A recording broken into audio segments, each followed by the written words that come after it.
Juízes, capítulo 6, do verso 1 até o verso 11. Diz assim a palavra de Deus: Os filhos de Israel fizeram o que era mal aos olhos do Senhor. E por isso o Senhor os entregou nas mãos dos midianitas durante 7 anos. Os midianitas prevaleceram contra Israel. E por causa dos midianitas, os filhos de Israel fizeram para si as covas que estão nos montes, as cavernas e as fortificações. Porque cada vez que os israelitas semeavam, os midianitas, os amalequitas e os povos do Oriente os atacavam. Acampavam em Israel, destruindo os produtos da terra até a vizinhança de Gaza, e não deixavam em Israel sustento algum, nem ovelhas, nem bois, nem jumentos, pois vinham com o seu gado e as suas tendas como uma nuvem de gafanhotos. Eram tantos que não se podiam contar, nem a eles, nem aos seus camelos, e entravam na terra para a destruir. Assim, Israel ficou muito debilitado com a presença dos midianitas. Então, os filhos de Israel clamaram ao Senhor. Quando os filhos de Israel clamaram ao Senhor por causa dos midianitas, o Senhor lhes enviou um profeta que lhes disse: Assim diz o Senhor, Deus de Israel: Eu tirei vocês do Egito, da casa da servidão. Eu os livrei das mãos dos egípcios e das mãos de todos os opressores. Eu os expulsei e dei a vocês a terra deles. Eu disse: Eu sou o Senhor, o Deus de vocês. Não adorem os deuses dos amorreus, em cuja terra vocês estão morando. Mas vocês não deram ouvidos à minha voz. Então o anjo do Senhor veio e sentou-se debaixo do carvalho que está em Ofra, que pertencia a Joás, da família de Abiezer. Gideão, filho de Joás, estava malhando o trigo no lagar para o pôr a salvo dos midianitas. Amém? Palavras do Senhor. Vamos orar? Quero te convidar a fechar os seus olhos nesse momento, a orar silenciosamente ao Senhor. Peça para que Deus fale com você essa noite por intermédio dessa palavra. Peça para que o seu coração esteja vulnerável ao que Deus tem a dizer. Não sei como o Senhor vai falar com você essa noite, mas eu creio em nome de Jesus que pela ação do Espírito Santo Ele vai falar conosco e nós vamos receber da parte do Senhor o alimento que nós precisamos para a nossa alma. Ore silenciosamente, portanto, durante alguns instantes.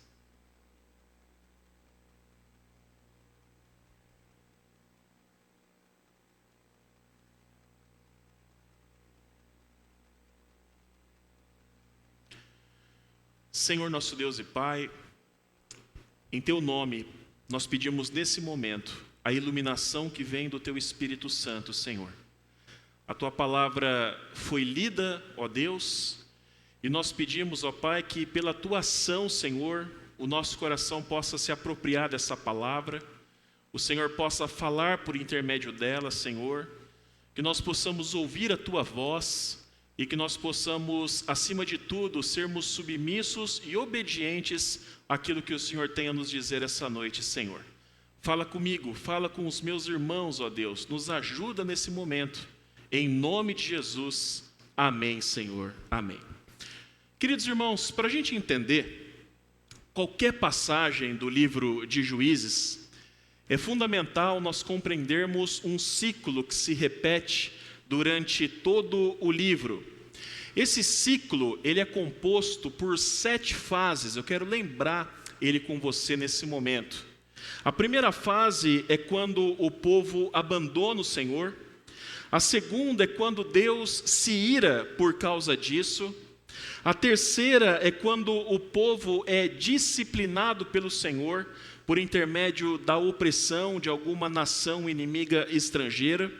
O quarto estágio do ciclo é quando eles se arrependem e clamam pelo socorro do Senhor. O quinto estágio é quando Deus levanta um juiz ou uma juíza para salvar o seu povo. O sexto estágio é quando eles vivem um período de paz, tranquilidade e prosperidade. E o último estágio é quando o juiz morre. Em resumo, meus irmãos, os estágios são os seguintes: pecado, disciplina, arrependimento e clamor, salvação e paz. Até que o juiz morresse e o povo caísse no mesmo erro, o povo abandonasse novamente ao Senhor. O texto que nós lemos, ele mostra para nós justamente o reinício desse ciclo, a primeira fase desse ciclo. Sob a liderança de uma juíza chamada Débora, o povo de Israel teve 40 anos de paz, 40 anos de tranquilidade, vivendo na terra prometida. Mas depois da sua morte, o povo novamente se esquece de quem Deus é, se esquece do que Deus havia feito por eles e acabam novamente se afundando na idolatria, nesse caso desse capítulo, adorando ao deus Baal e a deusa Azerá. É isso que o texto quer dizer, meus irmãos, quando ele fala para nós no versículo 1: os filhos de Israel fizeram o que era mal aos olhos do Senhor. Seguindo o ciclo dos juízes que eu acabei de mostrar para vocês, Deus então levanta uma nação estrangeira, uma nação inimiga, para atacar e para oprimir o seu povo, nesse caso, a nação de Midian, conhecidos como midianitas. E foi uma opressão, meus irmãos, muito pesada. Eles não haviam sofrido até aquele momento o que eles sofreram nas mãos dos midianitas, conforme a história relatada no capítulo 6 do livro de Juízes. Se você prestou bem atenção na leitura, o texto nos diz que quando Midian atacou Israel, eles tiveram que fugir, tiveram que abandonar as suas casas e ir para os montes se esconder. Naqueles montes eles cavaram uma espécie de cova, espécie de buracos, cavaram cavernas, fizeram fortificações para que ali eles pudessem então se esconder dos inimigos. Os midianitas, ao contrário de outros povos, eles adotavam uma estratégia diferente de dominação. Eles não invadiam o país, expulsavam o povo e dominavam a terra. Eles acabavam, meus irmãos, adotando a estratégia de pilhagem. O que isso quer dizer? De tempos em tempos eles apareciam, eles invadiam Israel, eles roubavam tudo o que os israelitas haviam semeado e matavam todos os animais e todos os seres vivos que eles encontravam pela frente. Como vai nos dizer o versículo 5 do nosso texto, eles entravam na terra tão somente com o propósito de destruir. A situação era tão séria que eles eram comparados, meus irmãos, a uma nuvem de gafanhotos quando eles invadiam Israel. Não só pelo tamanho do exército deles, mas pela destruição que eles deixavam para trás quando eles iam embora. Nós não sabemos, o texto não fala, quanto tempo Israel suportou essa situação, suportou essa opressão. Mas segundo o versículo 6, chegou um momento em que eles não aguentavam mais. Chegou um momento em que eles estavam muito debilitados com aquela situação. E por causa disso, seguindo o ciclo dos juízes, eles passam então para a próxima fase. Qual que é a próxima fase depois da opressão da nação estrangeira? Eles pedem socorro do Senhor. Eles pedem ajuda de Deus. Pela lógica do ciclo, meus irmãos, qual seria o próximo passo? O próximo passo seria Deus levantar um juiz ou uma juíza para salvar o seu povo. Mas dessa vez, em particular no livro de Juízes, não é isso que acontece. Os versículos 7 e 8, você pode olhar aí na sua Bíblia, dizem para nós que quando os filhos de Israel clamaram ao Senhor por causa dos midianitas, Deus não levou a eles um juiz, Deus mandou até eles um profeta. Perceberam isso no texto? Deus não levanta um juiz, Deus levanta um profeta. Apenas para você lembrar, um profeta, ele era um oráculo do Senhor. Ele era um homem que recebia a palavra do Senhor, era portador da palavra do Senhor, e recebia a missão então de transmitir essa palavra com a maior fidelidade que ele pudesse. Quando o texto fala para a gente que ao invés de um juiz, Deus envia um profeta, meus irmãos, isso quer dizer para nós que a primeira coisa que Deus faz antes de enviar o libertador é enviar um sermão. Parou para pensar curioso? Antes de Deus mandar a salvação, mandar o juiz, ele manda um sermão. Lembra que eu falei há pouco que o pecado do povo era esquecer quem Deus era, esquecer o que Deus fez e adorar os deuses dos povos vizinhos? Pois bem, o sermão daquele profeta, que é anônimo, nós não sabemos o nome, ele vai confrontar, meus irmãos, justamente isso. Se você observar aí na sua Bíblia, na segunda metade do versículo 8, por meio do profeta, Deus prega um sermão para o povo dizendo assim: eu tirei vocês do Egito, eu os livrei dos egípcios e da opressão de todos os povos, eu expulsei os povos de Canaã e dei a terra a vocês, eu sou o Senhor, o Deus de vocês. Não adorem os deuses dos amorreus em cuja terra vocês estão morando. E aí o sermão do profeta termina com uma acusação que aponta para a causa daquela situação que eles estavam vivendo com os midianitas. Deus diz para eles assim: mas vocês não me deram ouvidos. Eu mandei que vocês não adorassem aos povos, aos deuses dos povos da terra que vocês viriam, mas vocês não me deram ouvidos.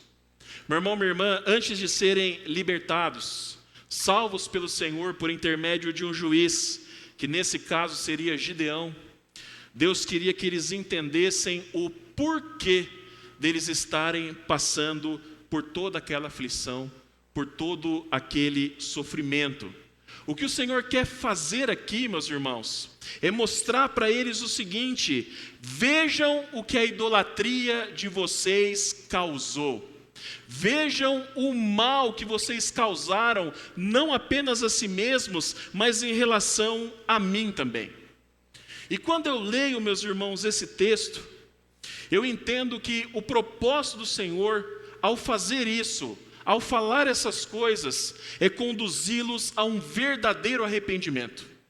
Deus queria que verdadeiramente eles se arrependerem do mal que eles estavam fazendo.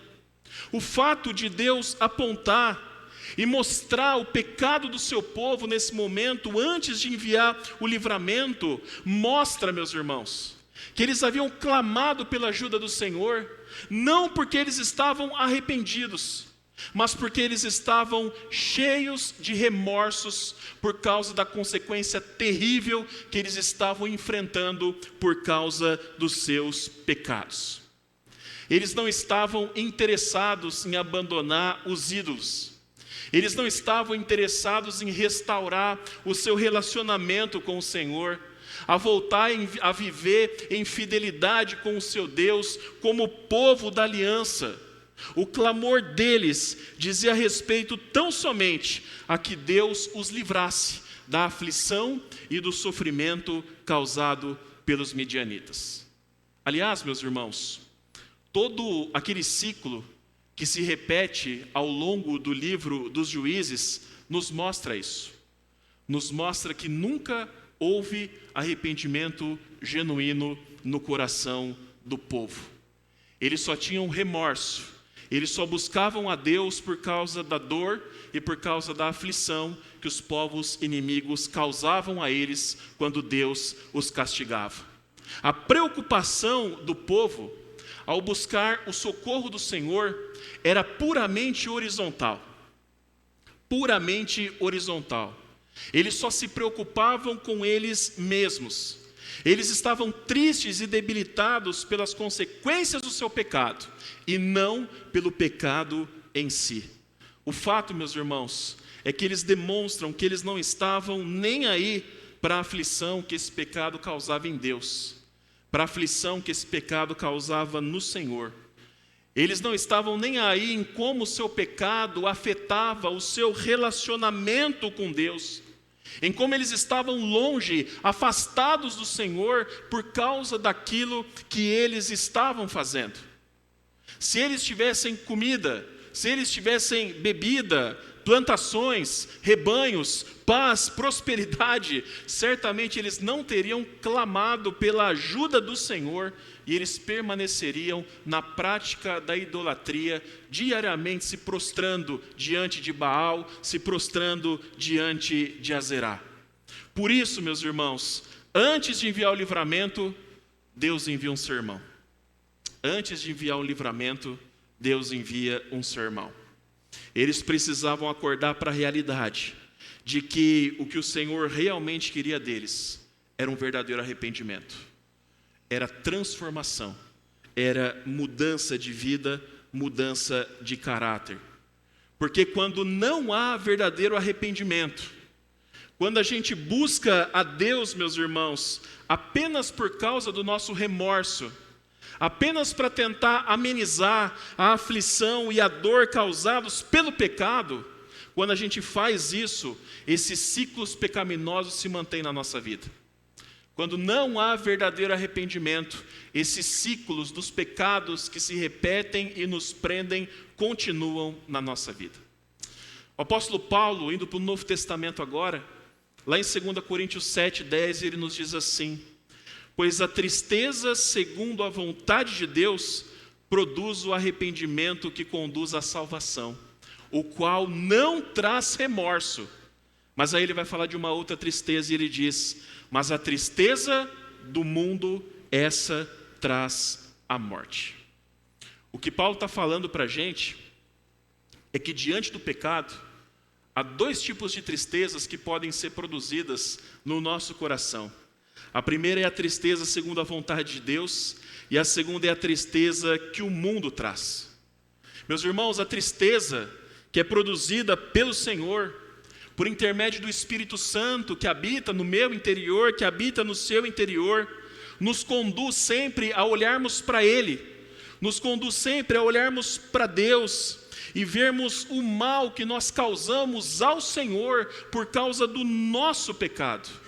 Nos entristecemos diante de Deus, não por causa das consequências que aquele pecado pode ter para a nossa vida na perspectiva terrena, mas por causa das consequências, meus irmãos, na perspectiva celestial.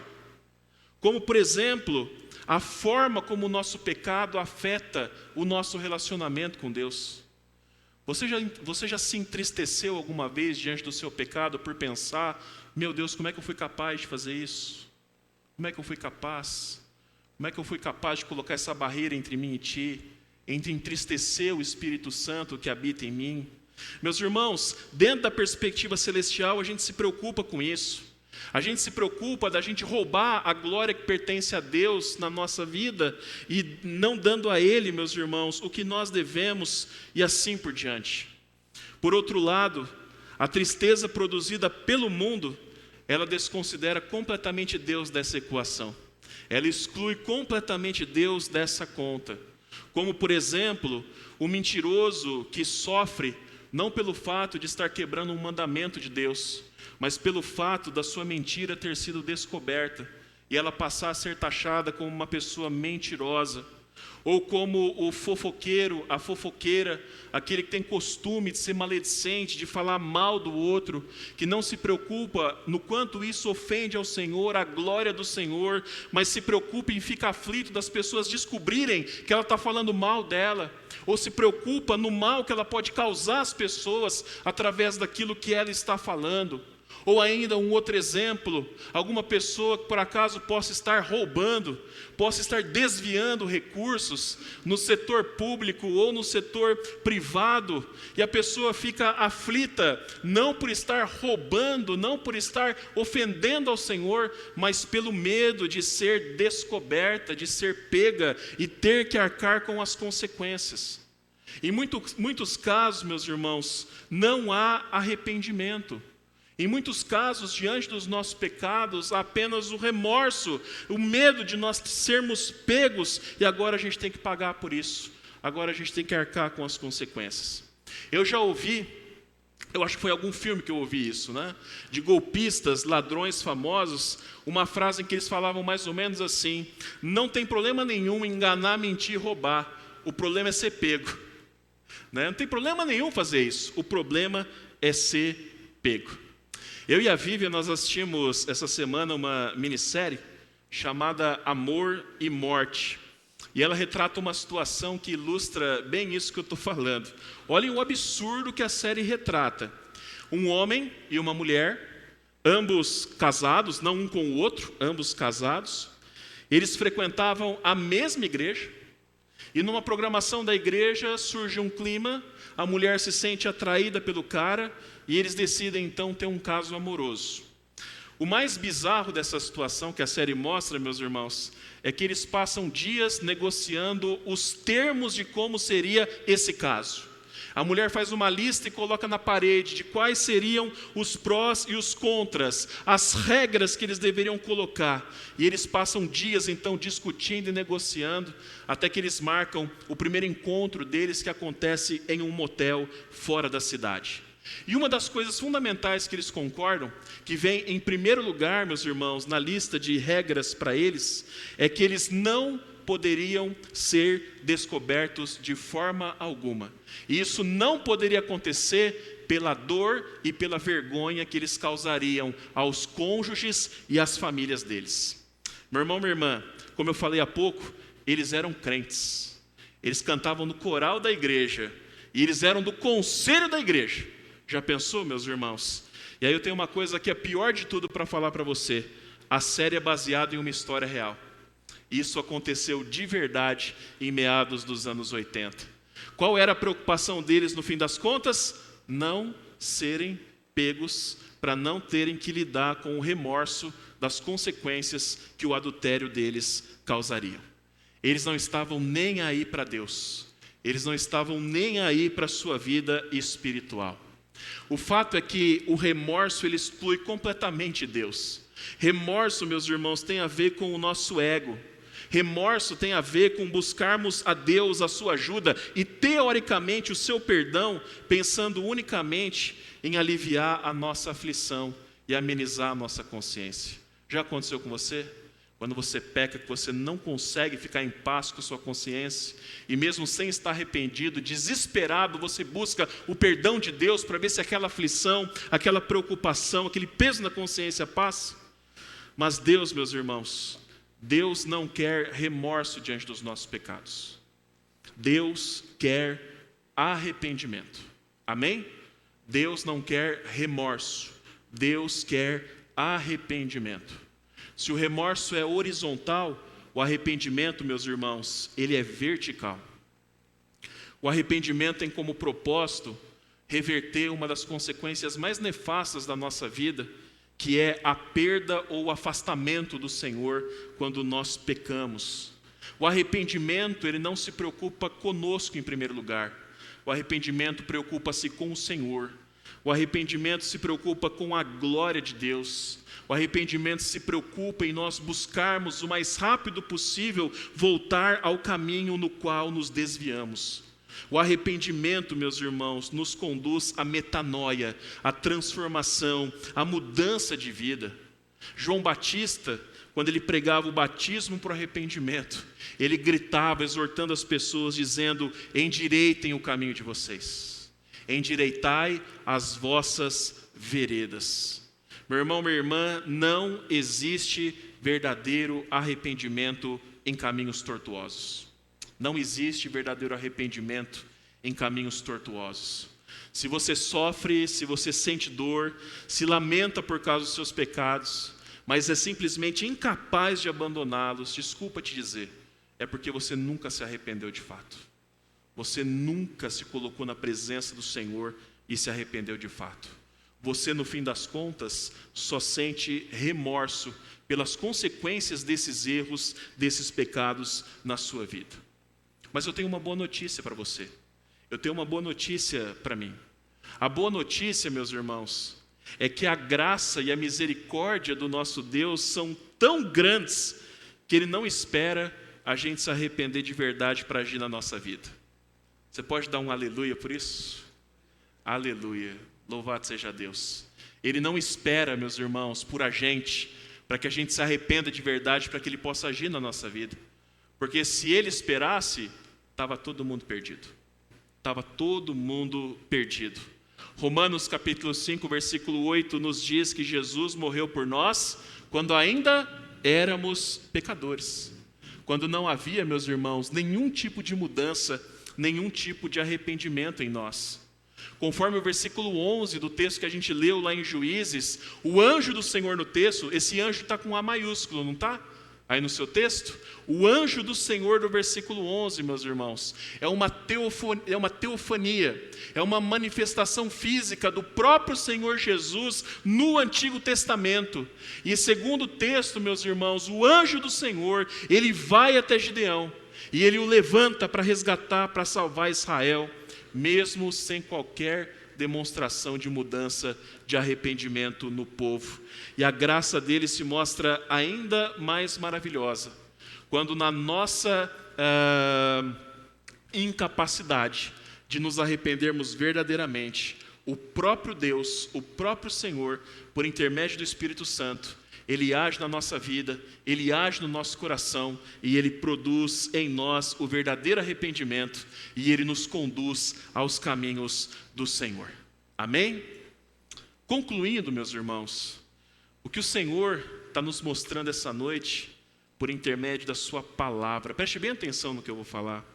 Deus falou comigo e eu creio que Ele vai falar com você também. O que o Senhor está nos mostrando essa noite é que nós precisamos identificar os ciclos de pecado na nossa vida que não são vencidos devido à nossa falta de arrependimento. E à luz do sermão do profeta no texto, ele faz isso para nós essa noite, nos lembrando quem Ele é, nos lembrando o que Ele fez por nós na cruz do Calvário, por intermédio de Jesus Cristo, e nos lembrando que nós pertencemos a Ele. Assim como Israel pertencia, eu e você somos filhos, eu e você somos povo do Senhor. E como povo do Senhor, Deus está nos lembrando essa noite que Ele nos chamou à santidade, e não para vivermos no pecado, e não para nos prostrarmos diante dos ídolos desse mundo. Esse pecado que porventura você, esse pecado que porventura nós estamos guardando e carregando conosco, Deus está nos chamando essa noite ao arrependimento. Deus está nos chamando essa noite a abandonarmos o nosso pecado de uma vez por toda. E fazermos isso, meus irmãos, de forma vertical, fazer isso, meus irmãos, por amor a Ele, para a honra dEle, para a glória dEle, e não por medo das consequências e do remorso que os nossos pecados, infelizmente, trazem para a nossa vida. A minha oração, desde quando eu terminei de preparar esse sermão, é que essa noite seja uma noite de libertação na nossa vida. Amém? Que seja uma noite onde ciclos do pecado, em nome de Jesus, sejam quebrados, em nome de Jesus, caiam por terra. E eu oro ao Senhor pedindo isso, porque eu não tenho dúvidas de que essa é a vontade de Deus para nós, é a vontade de Deus para mim e para você. O Senhor nos fala: arrependam-se e endireitem os seus caminhos, fazendo isso debaixo da graça, debaixo da misericórdia do Senhor. Amém? Que Deus nos abençoe em nome de Jesus, meus irmãos. Amém. Eu quero convidar você a orar. E da forma como Deus falou com você, que você responda ao Senhor em oração. Eu não conheço a intimidade dos irmãos. Eu não sei quais são os pecados ou ciclos que têm se arrastado na sua vida.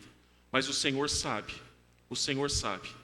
E essa noite você tem a oportunidade de se arrepender verdadeiramente na presença do Senhor, para a glória dEle, para a honra dEle, para o louvor dEle. Amém? Feche seus olhos, curva a sua cabeça. Nós vamos orar durante alguns instantes. Como eu falei, que você responda ao Senhor da forma como Ele falou com você por intermédio dessa palavra.